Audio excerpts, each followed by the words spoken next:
We can denaturalize citizens. That is a law on the books. Donald Trump this morning said you should learn how to swim sideways. He's talking about people who were born here and threatening to, put them in a deportation facility. Let's hop into a CNN panel discussing the Alcatraz madness of Trump opening essentially a concentration camp that I guess he's training alligators to defend, where I still don't know how this timeline became reality, but if you can, take a moment, leave us a like on the video. It helps us out. It lets us know you enjoy the content, and let's see what context we can add. Trump's comments today were really stunning, honestly. American citizens, he's talking about people who were born here and threatening to put them in a deportation facility, deport them, take away their citizenship?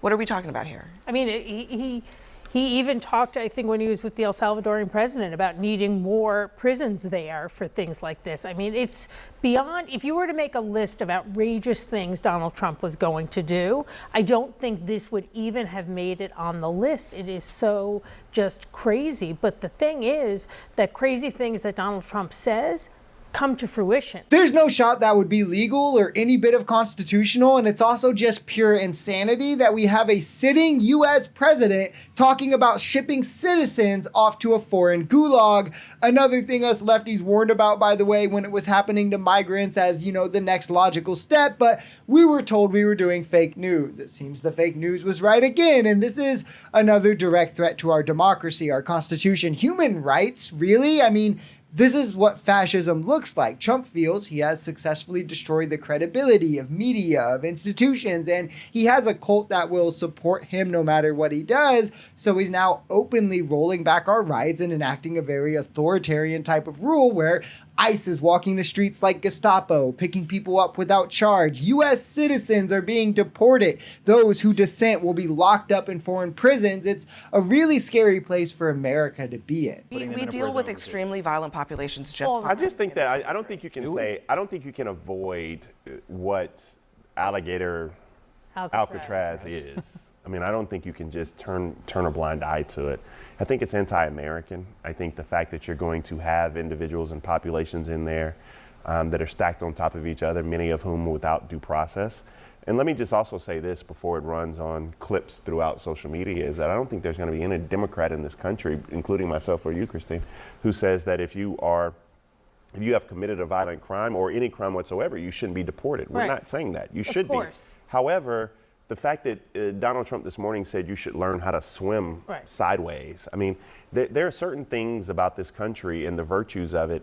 And the reason that Donald Trump and others are able to build Alligator Alcatraz is because of the simple fact that you don't give people the benefit of their humanity. It's because the cruelty is the point. That shouldn't be forgotten. They want to normalize this sort of racist behavior so people can get away with more of it as the time goes on. You have those like Laura Loomer, close advisor to Trump, by the way, posting things like alligators will have 65 million meals before long. The entire Latino population in America is exactly 65 million. You have the White House posting like cute little graphic cartoons as if this is all a joke, when what they're doing is ripping people's lives apart, putting people in cages, sending them to foreign gulags, often to countries they've never even been to before, detaining people without criminal charge, holding them without trial. You had Mahmoud Khalil, never charged with anything, held, missed the birth of his child, his graduation. As a country, this isn't something we should ever be glorifying or romanticizing. Hardly ever doing, and it's gross that we've gotten to a point where one major party in this country is just fine doing it openly. We can denaturalize citizens.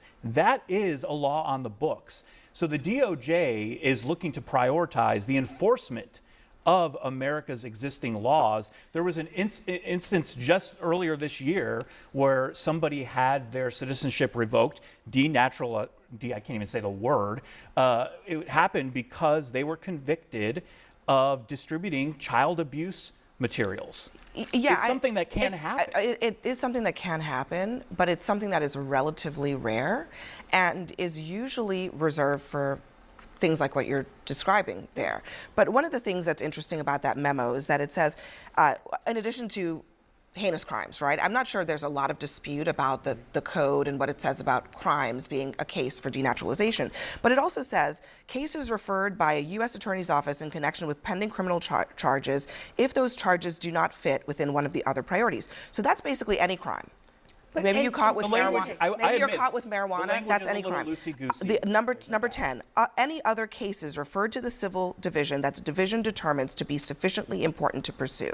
So I think when people look at this, they look at this as a carte blanche. Yeah, it's totally to subjective. To just say, Zohran Mamdani. Exactly. And the problem is we've already seen this happen. Trump is talking about denaturalizing and deporting Mamdani. He hinted at it for Elon as well. But the point is Trump is saying he would arrest, denaturalize, and deport a leading candidate for mayor in the largest city in America. I mean, democracy is dead at that point. It's already halfway there at the fact that he can threaten that and not be impeached immediately. If he'll do this for Mamdani, a very known politician who has clearly done no wrong, what will he do for citizens who names that no one knows that is like smoked weed or something? Like, what can he feel as he can get away with, and what does he feel is the red line when so far there's been none? We're reaching a truly scary level for threats to our democracy, and something needs to happen.